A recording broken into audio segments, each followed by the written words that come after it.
여러분들 잘 오셨습니다. 혹시 오늘 처음 오신 분 계시는가요? 한번 손 한번 들어주시겠어요? 예, 그냥 내려주십시오. 애터미는 제가 늘 얘기하는데 성공의 객관적 조건을 다 갖추고 있어요. 틀림없이 성공할 수 있어요. 그러니까 누구나 성공할 수 있지만은 아무나 성공하는 건 아니라 그랬어요. 끝까지 포기하지 않은 사람만 성공할 수 있습니다. 그런데 애터미 사업이 아니라 하더라도 무슨 일을 하든지 성공하기 위해서는 세 가지 조건을 갖춰야 됩니다. 첫째가 이 쿨헤드라고 하는 겁니다. 쿨헤드. 이것은 냉철한 이성을 이야기합니다. 냉철한 이성, 머리입니다. 머리 또는 합리적인 판단 능력. 이것은 머리 공부입니다. 머리 공부. 뭔가 머리로 합리적인 판단을 할 수 있어야 됩니다. 그런데 쿨헤드, 냉철한 이성만 가지고 있으면 잔인한 인간이 될 수가 있어요. 모든 것을 경제적으로 따지는. 그래서 두 번째 것이 반드시 필요합니다. 두 번째가 웜하트입니다. 웜하트가 뭐죠? 따뜻한 가슴이에요. 따뜻한 가슴. 즉 따뜻한 마음이 필요합니다. 그런데 따뜻한 마음만 있고 쿨헤드가 없으면 그것은 마음씨 좋은 이웃집 할아버지지 성공할 수 있는 사람이 아니에요. 그러니까 쿨헤드, 냉철한 이성, 다시 말하면 지식과 지혜가 있어야 되고 그 다음에 따뜻한 마음을 가지고 있어야 돼요. 그런데 이 두 개만 가지고는 되질 않아요. 비지, 부지런한 손발이에요. 부지런한 손발. 그러니까 이게 마음 공부고, 마음 공부, 이게 몸 공부입니다. 그러니까 머리로는 냉철한 이성이 있어야 되고, 즉 합리적인 판단 능력, 올바른 판단 능력이 있어야 되고, 누가 좋다더라 그러니까 하고 나쁘다더라 그건 판단 능력이 쿨헤드가 아니에요. 웜하트는 따뜻한 마음입니다. 나만 잘 먹고 잘 살자가 아니고 같이 잘 먹고 잘 살자. 그리고 이 사회와 대한민국에 기여하는 사람, 공헌하는 사람이 되죠. 이게 웜하트예요. 그게 손해가 아닙니다. 그렇게 해야 성공을 해요. 그런데 이렇게 머리만 쓰고 마음만 있다고 되는 게 아니에요. 손발이 부지런하지 않으면 그런 논팽이는 되지가 않아요. 그래서 이 세 가지가 어울려져야 성공합니다. 이건 애터미 사업뿐만 아니고 무슨 일을 하든지 세 가지가 어울려져야 됩니다. 부자가 되려면요, 자본을 가지고 있어야 돼요. 자본. 그러면 나는 자본이 없으니까 부자가 못 되겠네. 그런데 경제학자들이 생각하는 자본에는 종류가 여러 가지가 있습니다. 자본, 캐피탈이라고 하는 건데요. 자본, 캐피탈. 우리가 통상 자본이 없다고 하는 것은 경제자본을 이야기합니다. 돈도 없고, 건물도 없고, 땅도 없고, 뭐 주식도 없고, 로열티 받을 것도 없고, 그건 경제자본이 없는 거예요. 만약에 경제자본이 풍부하게 있는 분은 이 애터미 사업을 해야 할 이유가 다른 데 있을 겁니다. 여기 경제자본을 충분히 가진 분이 있어요. 저 알고 있어요. 수백억을 가진 분이 있습니다. 근데 이거 해요. 왜냐하면 사회 봉사하기 위해서 한다고요. 그런 분이 있지만 대부분은 충분한 경제자본이 값을 가지고 있지 않아요. 그러면 나는 자본이 없으니까 부자가 못 되겠네. 그렇지가 않아요. 경제자본은 자본의 유형 중에 하나입니다. 하나예요. 그러면 자본이라는 것을 갖지 못하면요, 결코 돈을 벌 수 없습니다. 뭔가 자본을 가져야 돼요. 그러면 자본에 경제자본이 있지만 사회자본이라는 게 있습니다. 이게 자본의 종류에 경제자본이 있지만 사회자본이라는 게 있어요. 사회자본, 소셜 캐피탈이라고 하는 사회자본이라는 게 있습니다. 그런데 지금까지 어떤 큰 성공을 하지 못했다고 하면은 경제자본도 없으면서 사회자본도 없는 경우가 많아요. 사회자본은 쉽게 말하면 소셜 네트워크입니다. 자기의 사회 그물망이에요. 사회 그물망.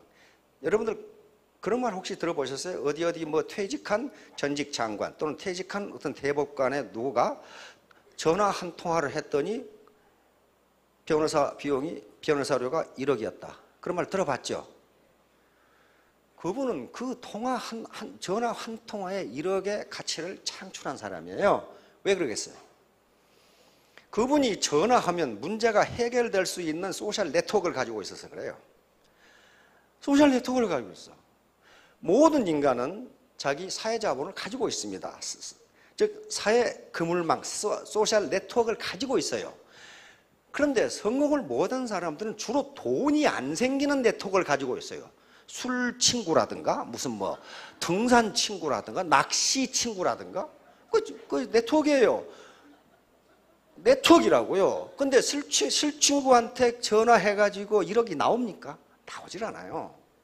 모든 사람들은 사회적 그물망, 소셜 네트워크를 가지고 있어요. 가지고 있는데 그 네트워크의 퀄리티가 질이 전부 달라요. 그래서 어퍼클래스에 있는 네트워크는요, 서로 전화 몇 통화만 해도 황금 같은 정보가 왔다 갔다 하는 네트워크를 가지고 있어요. 그러니까 그 네트워크를 가지고 있는 분들은 항상 많은 소득을 올리게 돼 있어요. 그런데 골목에서 구멍가게를 한 분도 네트워크를 가지고 있어요. 뒷집 아줌마, 저희 개주 뭐 이렇게 가지고 있는데 돈이 안 생기는 네트워크라니까요. 그건 네트워크예요. 따라서 어떻게 하면 내가 경제자본이 없어. 땅도 없고 주식도 없고 현금도 없고 뭐 로얄티 받을 것도 없고 아무것도 없는데 그러면 내가 부자가 되려면 뭔가 자본을 가져야 되는데 우리가 가질 수 있는 자본이 소셜 네트워크예요. 사회자본이라고요. 다른 자본이 많이 있습니다. 문화자본, 상징자본, 문화자본 같은 경우 예를 들면 하버드를 나왔다. 내가 판검사다. 그것은 그 직책만 가지고도 돈이 붙게 돼 있어요. 그것은 붙게 돼 있다고요. 그런 자본을 지금 가질 수가 없어요. 여기 계신 분 대부분이 지금 옳다 됐다. 내가 지금부터 신림동 고시촌에 들어가서 고시를 준비해야지. 이게 될 일이 아니라니까요. 그 상징 자본이나 문화 자본을 갖는 게 그렇게 쉬운 게 아닙니다. 굉장히 어려워요. 그만큼 투자를 했기 때문에 그런 문화 자본과 상징 자본을 가지면요, 그건 돈이 생기게 돼 있어요. 돈이 생기는 자본을 얻을 수가 있어요. 또 그러한 그 레벨에 있는 네트워크는요, 굉장한 네트워크예요. 그런데 보통 사람들은 그 네트워크를 갖기가 힘들어요. 아무리 구멍가게에서 장사를 해도 그렇게 고차원의 네트워크를 형성할 수가 없어요. 그러니까 돈이 안 생기는 거란 말이에요. 그러면 애터미 사업에서 왜 돈이 생기는가? 그건 네트워크 때문에 그래요. 소셜 네트워크 때문에 그런다고요. 다른 건 뭐 있어요?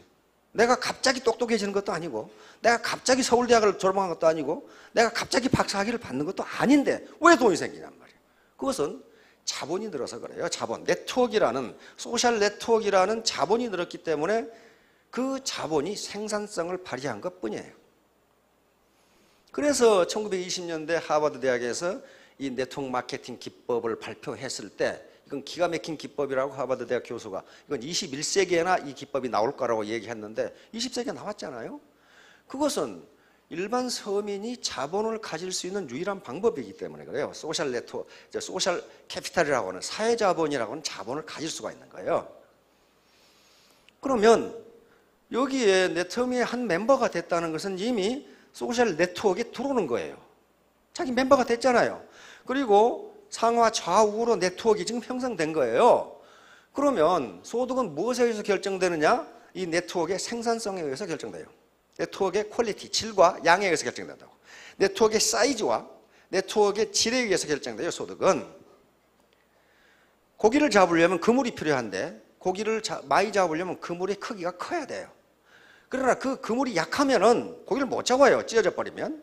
그러니까 애터미에 들어와서 나는 자본을 키우고 있다고 생각하고 어떻게 하면 내가 이 그물망 속에서, 네트워크 속에서 하나의 그물코로 작용할 것인가, 단단한 그물코로 작용할 것인가가 중요한 거지, 나 혼자 고기를 찾겠다고 나서면 그 반드시 패가 망신해요. 그렇게 되지 않아요. 왜? 자기 하나는 네트워크가 될 수가 없어요.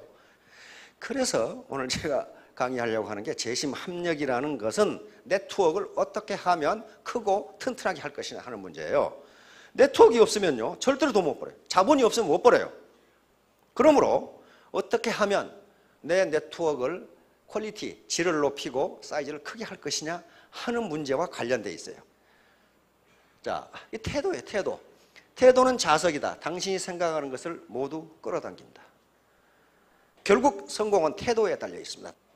이 사람 디스레일리라는 저명한 정치가죠. 나는 오랫동안 명상한 결과 다음과 같은 확신을 스스로 얻게 되었다. 확고한 목표를 지닌 인간은 그것을 반드시 성취하도록 되어 있다. 그것을 성취하고자 하는 그 의지를 꺾을 만한 것은 아무것도 없다. 그러니까 먼저 어떤 의지? 내가 반드시 성공하겠다는 의지를 가져야 됩니다. 네트워크 속에 들어있으니까 가만히 있어도 성공하더라? 그런 건 없어요. 그런 건 없습니다. 자기 인적 자본이에요. 자기 의지는 자기 휴먼 캐피탈이라고 하는 거예요. 그 자본이거든요. 자기 인적 자본이라고요. 인적 자본이 없는데 어떻게 소셜 네트워크가 어떻게 형성돼요? 그거 되지 않아요. 당신이 바라거나 믿는 바를 말할 때마다 그것을 가장 먼저 듣는 사람은 당신이다.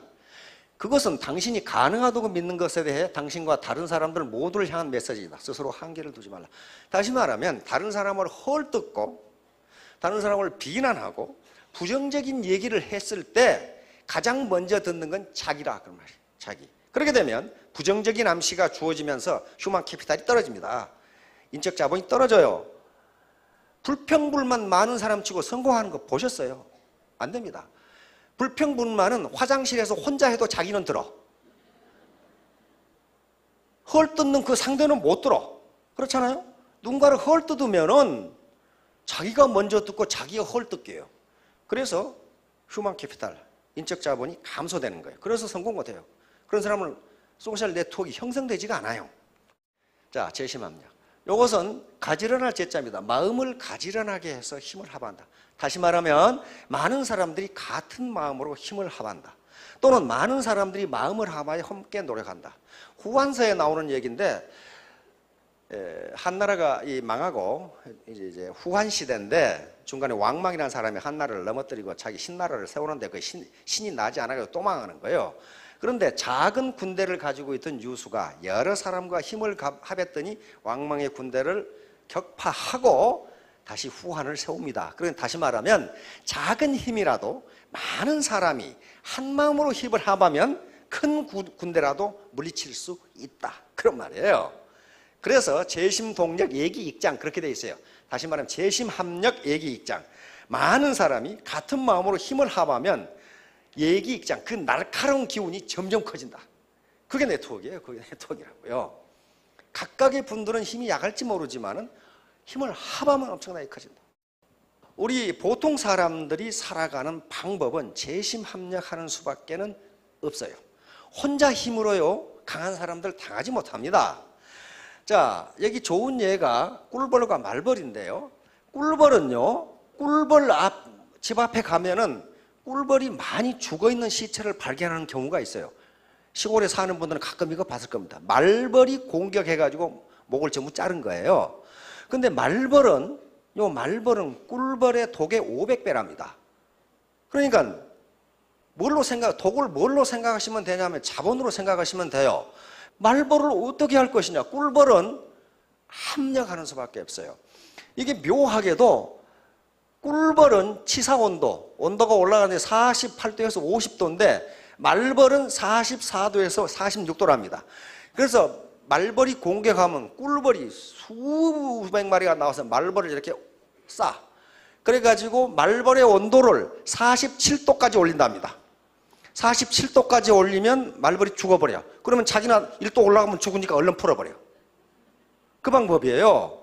다시 말하면 이건 1대1로 꿀벌이 말벌에 대항할 수 있는 게 아니에요. 여러분 개개인이 물론 여기에 엄청난 능력을 가진 분도 계시지만 대부분은 1대1로 유수기업의 인류기업의 사원들과 경쟁해서 이길 수가 없습니다. 그러나 힘을 합하면 자기보다 500배의 자본을 가지고 있는 사람도 이길 수 있다예요. 아프리카 초원에 이렇게 무리 뒤에 다니는 걸 봤죠? 동물의 왕국에서. 혼자 다니는 놈은 죽어요. 그런데 이렇게 무리지어 다니는 이유가 있답니다. 이게 생존 능력을 높여줘요. 3가지 이유가 있다는데, 우선 여러 마리 중에서 사자나 이 포식동물이 한 마리만 잡아먹기 때문에 죽을 확률이 낮아진대. 그렇죠? 그래 계산 무지하게 잘하는 거죠. 죽을 확률이 낮아져. 그 다음에 짝을 찾기가 쉽대. 모여 있으면 짝을 찾기가 쉬워. 그 다음에 여러 마리가 모여 있으면 경고를 받기가 쉬워. 어떤 놈인가는 사자를 본다 이 말이에요. 그럼 튀면 같이 튀면 되거든. 이런 이유 때문에 항상 같이 다닌다. 바로 보통 사람들이 살아가는 방법입니다. 혼자는 살 수가 없어요. 물고기도 이렇게 해요. 물고기도. 작은 물고기는 이렇게 여러 마리가 합함으로써 큰 물고기에게 자기가 덩치가 크다는 걸 과시한답니다. 요놈이 공격하려고 그러니까 요놈들은 뭉치잖아요. 이 녀석이 보기는 이놈 무지하게 큰 놈 같거든? 이와 같이 보통 사람들은 힘을 합해야지 강한 사람들과 1대1로 대결 못합니다. 자, 뭉치면 살고 헤어지면 죽는다. 이 말은 우리 6.25 때 이승만 박사께서 말씀하셨던 건데, 이건 원래 벤자민 프랭클린이 한 얘기입니다. 벤자민 프랭클린인데, 벤자민 프랭클린은 미국의 건국의 아버지인데 대통령을 하지를 않았습니다. 대통령을 하지를 않았는데 그 사진이 백악관에 걸려 있어요. 그러니까 미국에서는 거의 대통령 취급을 해주는 분이에요. 미국인들이 가장 좋아하는 게 $100 지폐인데, $100 지폐에 벤자민 프랭클린 사진이 들어가 있잖아요. 이분이 버지니아의 한 신문에 그려놓고 join or die, 뭉치면 살고 흩어지면 죽는다. 흩어진다는 것은 이게 커뮤니케이션이 끊어지는 거예요. 그렇죠? 우리 이승만 박사께서 늘 얘기했어요. 우리가 뭉치면 살고 흩어지면 죽습니다. 코끼리 같은 짐승도 항상 같이 다녀요. 혼자 있으면 죽으니까. 자, 바로 join은 소통입니다. 소통. 이렇게 되면 안 돼요. 보지도 않고 듣지도 않고 말도 안 하겠다. 그리고 이렇게 커뮤니케이션이 되면 부자가 돼. 자, 재심합력과 집단지성. 우리는 애터미 사람들이 돈을 버는 것은 집단지성 때문에 그렇습니다. 자기 혼자의 지성으로 되는 게 아니에요. 집단지성, 컬렉티브 인텔리전스라는 개념은 바로 윌리엄 모튼 휠러 박사가 하버드 대학 교수인데요. 곤충, 개미를 연구하다 발견한 사실입니다. 개미가 한 마리 한 마리의 개미는 그 지성이 형편없는데 어떻게 집단을 이루면 지성이 좋아지는가, 지능이 좋아지는가, 그걸 연구하다가 초유기체라는 말을 만들어내고 집단지성이라는 말을 만들어낸 겁니다. 그러니까 집단이 발휘하는 요 벌이라든가 요 흰개미, 개미 집단에서 이 현상이 나타나는데, 오늘날은 사회적으로 이 현상이 나타나서 지금 시중에 가보면은 정치학, 경제학, 사회학, 철학 그 서적 중에 집단지성이라는 말이 많이 있고, 집단지성이라는 제목으로 책도 많이 나와 있어요.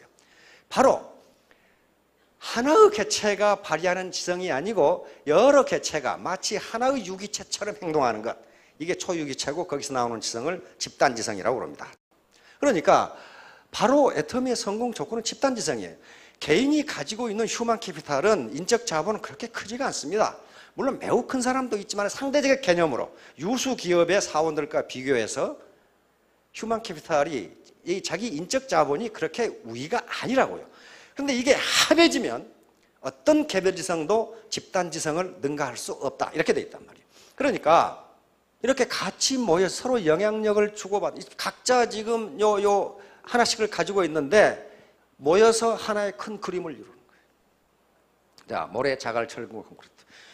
각각의 분들은 개인별로 따지면 모래 같고 자갈 같고 콘크리트 같고 철근 같아요. 왜? 단단한 자아의식이 있습니다.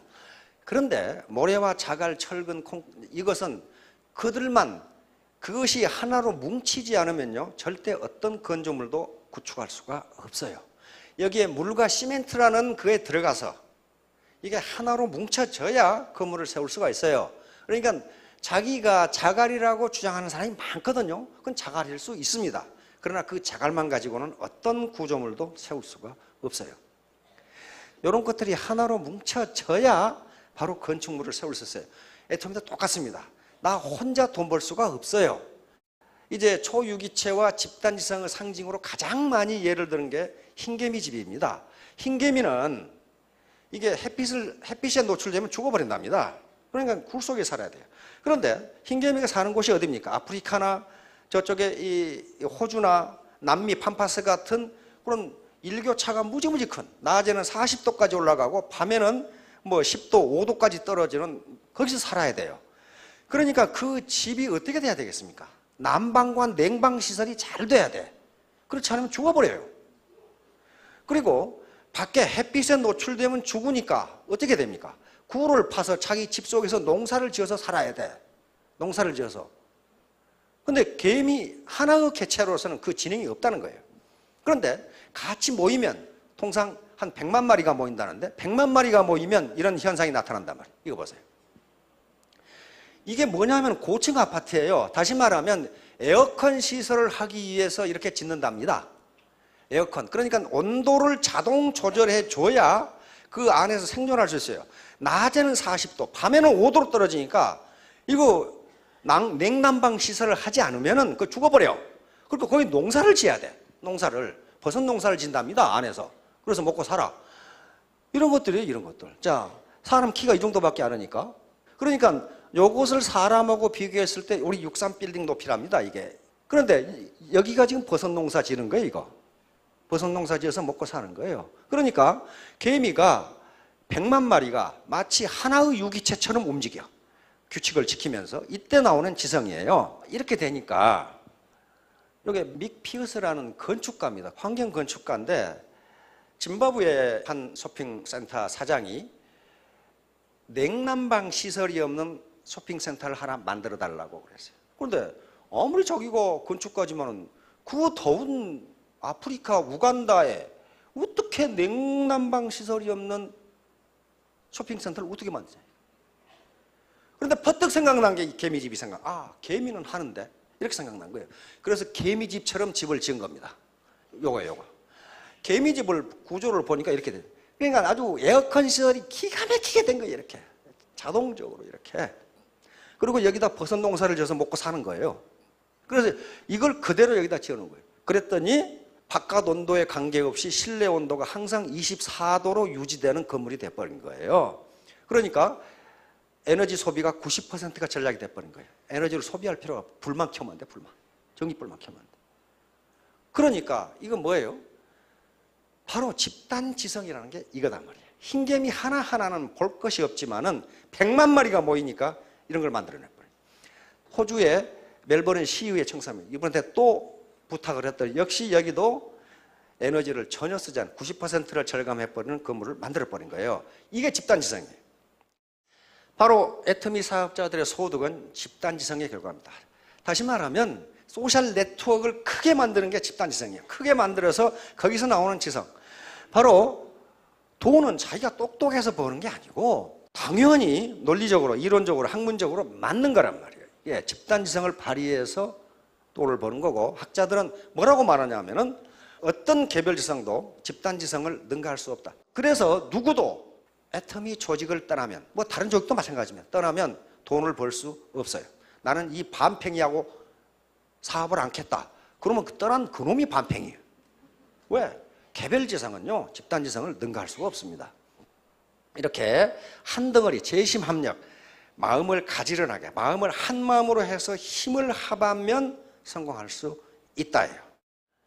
자, 바로 온팽이는 반팽이 덕분에 돈을 봅니다. 온팽이를 뭐라고 번역할까 하다가 번역을 기가 막히게 한 사람이 나타나서 번역을 했어요.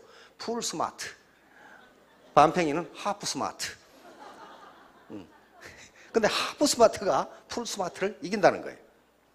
자, 그러니까 자기가 똑똑해서 돈을 버는 게 아니라 자기가 반팽이라고 생각하는 집단이 있기 때문에, 이 소셜 네트워크가 있기 때문에 돈을 번다는 생각을 항상 해야 된다. 우리 속담에 벼는 익을수록 고개를 숙인다는 게 그겁니다. 진짜 온팽이는 자기가 반팽이처럼 이렇게 돼요. 근데 진짜 반팽인데 지가 온팽이라고 생각한 놈은 이 빈 깡통하고 똑같아요. 미국 사람들도 똑같이 생각하더라고. Empty cans make the most noise. 빈 깡통이 제일 시끄럽다. 그렇게 살았어요, 미국 사람들이. 요게 온팽이라고 생각하는 반팽이들이 이런 짓을 가끔 해요. 해악을 끼치는 사람들. 재심 합력하지 않고 독불장군식으로 하는 사람들. 그 다음에 그렇게 되면 초유기체가 약화되고 집단지성이 약화돼서 소득이 저하되고 조직성장이 안 됩니다. 같이 해야 돼요, 같이. 그 다음에 2 내지 30%는 건달들이 있어요. 그렇게 부지런한 개미 집단도 학자들이 연구에 하면 20 내지 30%가 건달이랍니다. 맨날 놀고 먹어. 그놈들 일도 안 하고. 놀고 먹는데 연구를 해보니까 학자들이 왕따를 당한다래. 그놈들은 또 왕따를 당해. 놀고 먹는 건달들이 있대요. 그런데 어떤 집단은 건달이 30% 이상 넘어가면 그 조직이 붕괴돼 버린다네. 건달이 30%를 넘어가면. 어떤 조직이나 건달이 있죠. 따라서 애터미도 건달이 30%를 넘지 않도록 굉장히 지금 신경을 쓰면서 관리를 하고 있습니다. 왜냐하면 가끔 건달이 나타나거든. 이런 사람들이 건달이에요. 원칙을 어기는 사람, 독불장군, 상습적으로 거짓말하는 사람, 입만 열면 거짓말하는 사람이 있어요. 시스템 불참자, 남을 헐뜯는 사람, 이런 사람들, 특히 돼지클럽. 돼지클럽이 있어요. 돼지가 하나 들어가면은 그 조직이 다 망해버려. 아무것도 안 해. 나오지도 않고, 스폰서로서 컨설팅도 안 해주고, 파트너로서 나타나지도 않고, 그러면서 수당만 딸랑딸랑 따먹고 앉았어. 이게 돼지클럽이야. 배부른 돼지죠. 배부른 돼지. 그런데 그 조직이 얼마 안 있으면 망해버려요. 밑에 파트너들이 내가 피땀 흘리게 뛰면 저 인간 수당 올라가니까 내가 하는가 봐라. 그러니까 초가삼관 타는 것은 아까운데 빈대 잡는 게 속 시원하다. 그러니까 돼지가 하나 들어가면 그 밑에가 완전히 망해. 근데 그 돼지는요, 자기가 똑똑해서 수당이 들어온 줄 알아. 하이, 몰라 저렇게 부지런히 해. 나처럼 가만히 있어도 수당 들어오는데 진짜 돼지죠. 머리까지 돼지야. 그렇게 되지 않아요. 누군가가 땀 흘려 뛰어주니까 수당이 들어오는 거예요. 그런데 그것은 마치 자기가 똑똑해서 수당이 들어온 것처럼 그렇게 생각하는 돼지들이 가끔 있어요.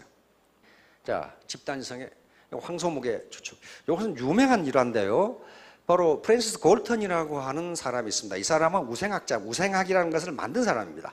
우생학은 아주 끔찍한 학문입니다. 우생학은 인간이 우등한 인간과 열등한 인간이 나면서부터 다르니까 우등한 인간은 얘를 많이 낳게 해서 늘리고 열등한 인간은 멸종을 시켜버려야 된다고 주장한 게 우생학이에요. 우생학이라고요. 그게 히틀러나 과거 일본 군국주의자들이 주장했던 게 우생학입니다. 아주 끔찍한 학문이에요.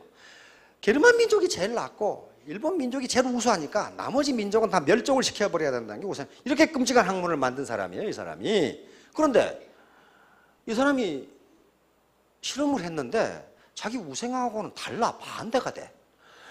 황소 무게를 추측하는데 황소 전문가가 저 황소 몇 킬로그램이 되겠느냐? 이렇게 묻고 그 다음에 그 마을 아무 황소하고는 별 전문 지식도 없는 그 마을 사람 10사람을 데려다 놓고 그 황소 무게 얼마나 되겠느냐 해가지고 계산을 해보니까 10사람이 모여서 이야기한 평균이 황소 무게하고 정확히 맞더라 그런 말이에요 지금. 그래서 이상하다. 이거 똑똑한 전문가가 맞춰야 되는데 똑똑한 전문가가 맞추는 게 아니라 보통 사람 10사람이 생각한 것을 평균했더니 그것이 황소 무게하고 맞더라 그 말이에요 지금. 그러니까 우생학이라는 게 자기가 만들어 놓고 뭔가 좀 이상한 거예요 지금. 보통 사람들의 집단지성이 똑똑한 황소 전문가보다 낫더라 하는 결과가 나버린 거야 지금. 요건 제가 가끔 얘기하는데 IMF 사태 때 이런 현상이 나타났단 말이에요. 동아일보 칼럼에 나온 얘기인데 모든 사원들이 교육을 받는 방에 독사가 들어왔어. 독사가 들어오니까 한 회사의 사원들은 먼저 보는 놈이 아무거나 들고 때려잡는 거예요.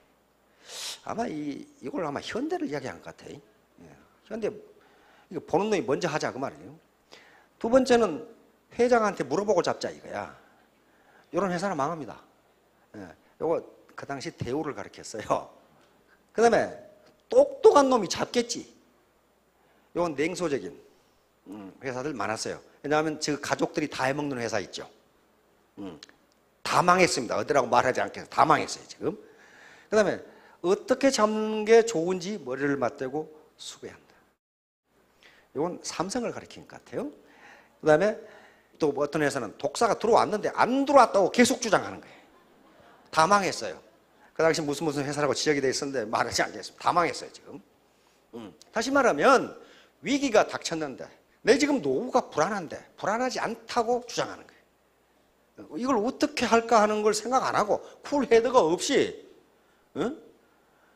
독사가 들어왔던 건 지금 어떤 위기가 닥친 거예요. 시대의 흐름이 바뀌고 뭔가 내가 지금 위기에 처해 있는데 위기가 아니라고 주장하는 거예요.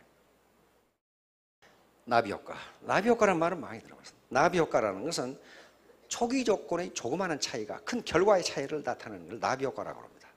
이것은 바로 이 에드워드 로렌츠라는 MIT 대학의 기상학자가 만들어낸 말인데요.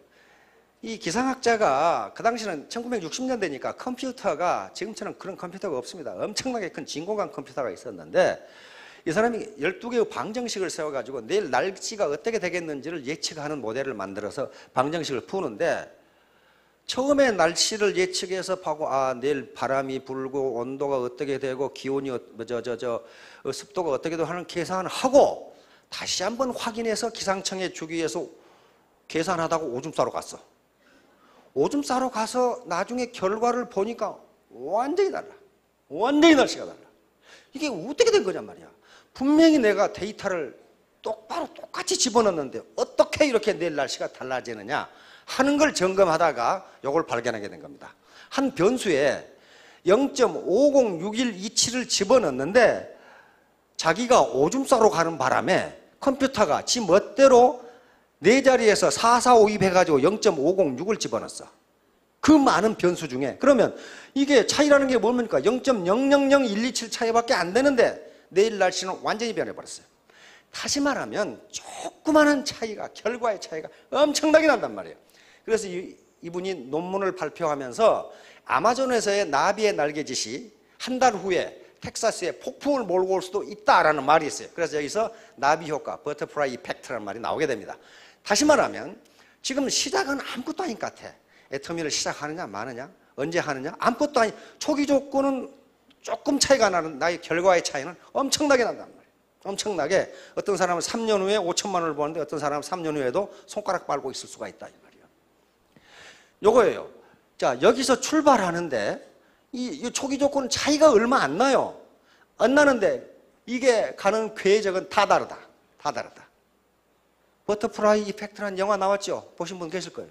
조그마한 차이가, 결과의 차이가 엄청나게 나버린다. 이게 바로 오늘날 카오스 이론이고 복잡계 이론입니다. 다시 말하면 사회 현상은 아무 관련이 없는 것처럼 보이는데 사실은 깊은 관련이 있다는 거예요. 옆에 있는 사람하고 내가 아무 관련이 없는 것처럼 보이는데 몇 단계를 걸치고 나면 관계가 있다는 거예요. 그걸 찾아내는 게 카오스 이론이고 복잡계 이론이에요. 옆에 있는 분들 관계 없는 것처럼 보입니까? 관계 있을 거예요. 나중에 찾아보면 아이고 우리 딸하고 친구네 그런 사람도 나올 수 있고 아이고 우리 사돈하고 아십니까? 뭐 이런 사람도 있고 전부 관계가 있어요. 이게 이제 일상생활에서 이게 많이 나타납니다. 자, 우리 양궁 선수가 활을 쏘는데 중앙에 맞게 하는 초기 조건이 있어요. 그 초기 조건만 정확하게 맞으면 중앙에 맞도록 돼 있어요. 근데 초기 조건에 조그마한 차이가 관역을 벗어난다는 거예요. 숨 쉬는 거, 맥박, 그날 바람 방향, 온도, 습도에 따라서 달라지는 거예요. 초기 조건이. 그러니까 안 맞는 거예요. 클레오파트라의 코가 조금만 낮았더라면 세계 역사가 바뀌었을 것이다. 파스칼이 한 말이죠. 아주 작은 초기 조건의 차이예요. 클레오파트라의 코가 조금 낮았으면 안토니우스나 시저가 품고 자지 않았겠죠. 코가 납작한 여자를 누가 품고 자겠어요. 그 영웅 호걸들이. 그러니까 그러면 세계 역사가 바뀌어요. 안토니우스가 지지 않을 수도 있고 바뀐다고요. 오늘 가서 또 코 손대는 사람 많게 생겼지. 바로 이런 것도 나비 효과입니다. 가끔 비행기 추락 사고를 보면 신문에 그런 게 나오죠. 누구누구는 교통이 막혀서 5분 늦어가지고 비행기를 못 타는 바람에 살았다. 그런 게 많아요. 그런 게 많다고요. 그게 나비 효과예요. 조그마한 초기 조건의 차이가 목숨이 죽고 살고의 결과 차이를 가져와 버린다. 공무원 시험이나 사법 시험도 마찬가지예요. 사법시험을 10만 명이 본다고 그러는데 100점 만점에 0.01점 차이로 떨어지고 붙고 한답니다. 그러겠죠. 10만 명이니까 100점 만점이면 0.1점 차이로 그 사이에 엄청나게 들어있다는 거예요. 그러니까 어떤 사람은 0.1점 차이로 판검사가 되고 어떤 사람은 0.1점 못 맞아서 백수가 되고 그렇죠. 그렇게 차이가 나버려요. 초기 조건의 차이가 결과의 차이가 엄청나게 나버려요. 이게 초기 조건의 차이예요.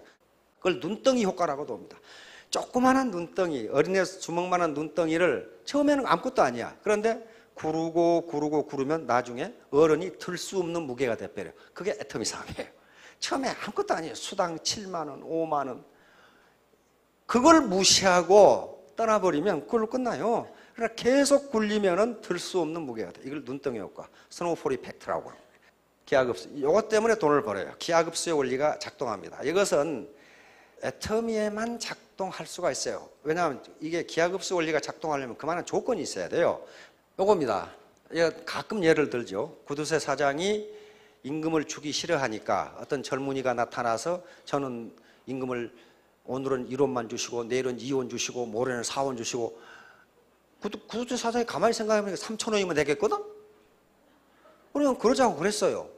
그런데 보세요. 3,000원이면 되는지 이게 10하루째입니다. 10하루가 지나도 1,000원밖에 되지 않아요. 그렇죠? 그러니까 우리는 산술급수에는 능하지만은요, 기하급수에는 능하지가 않아요. 그러니까 열흘까지는 계산해보면 1,000원까지밖에 안 되니까 3,000원이면 되겠네. 그렇지가 않아요. 그런데 여기 20일입니다. 20일이 지나도 52만 원밖에 안 돼요. 그런데 그 뒤부터 문제가 돼요. 21일이 되니까 100만 원. 여기에 30일이 되니까 5억 3,687만 912원이 된단 말이에요. 31일째는 10억이 돼요. 그러니까 기하급수가 크게 작동하려면은 어떻게 돼야 됩니까? 무한단계 마케팅이 가능해야 돼요. 일정 단계에서 여기 20단계에서 끊어버리거나 10단계에서 끊어버리면요 이것밖에 안 돼요. 그것밖에 안 돼요. 그러나 거의 대부분 회사가 한 10단계, 20단계 끊어버리죠. 안 주죠. 왜? 이렇게 늘어나거든요. 근데 애터미는 1000단계까지도 해줘. 1000단계. 그러니까 기하급수가 가능하다는 거예요. 마찬가지 복사지를 50번 접으면 얼마가 되느냐. 많이 써준 사람은 1000장까지는 되겠지. 그렇지 않다고 그랬죠. 우리 복사지 50번 접으면요 지구에서 달까지 거래요. 수학은요 절대로 거짓말을 하지 않습니다. 사람은 거짓말을 할 수 있지만 과학은, 특히 수학은 거짓말을 하지 않아요. 그리고 이게 기하급수예요. 요것 때문에 돈을 버는 거예요. 부업으로 하는 경우에도 마찬가지입니다. 부업으로 하는 경우 1년 내내 고생해서 수당 20만 원 받았다. 이것도 못할 분 계신가요? 1년 내내 뛰었더니 수당 20만 원 나오더라. 그럴 수 있어요. 그러나 그 속도로 뛰면 기하급수가 됩니다. 그러면 7년 후에는 1280만 원이 된단 말이에요. 7년 후에. 그리고 8년 후에는 2560만 원. 9년이면 딱 돼요. 5천만 원이 딱 되잖아요. 내가 못 참겠다. 내일 당장 하겠다. 그렇게 되지 않습니다. 눈덩이 효과는 눈을 굴려야 커져요. 길이당금.